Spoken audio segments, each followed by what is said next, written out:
The introduction of the first triple camera setup on the OnePlus 7 Pro means that we might finally get a superb OnePlus camera for the very first time. But how does it stack up against the rest of the market?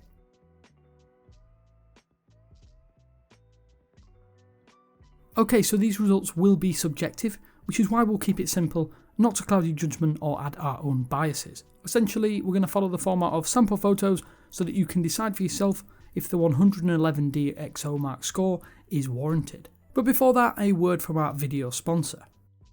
Get a grip of the slippery back of your OnePlus 7 or OnePlus 7 Pro with a high quality skin from Dbrand.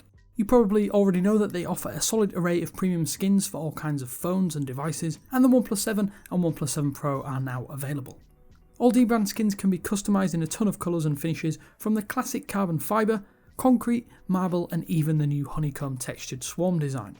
Every single skin is laser cut to precision, dead simple to apply, won't break the bank and protects your OnePlus 7 Pro from scratches, scuffs whilst adding extra grip. Head to the link in the description to get hands on with a skin for your device, and thanks to Dbrand for sponsoring all of our OnePlus 7 launch coverage. So back on with the matter at hand, here's a series of images showing you just how the OnePlus 7 Pro stacks up against the competition.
So I think that might have been pretty conclusive that the OnePlus 7 Pro's images do offer a step up over the 6T, but how do you think it compares to the best in the Android space? Let us know in the comment section below, and then remember to subscribe to the channel before you head off. Until next time, this is Damien from 95 Google, and I will speak to you later.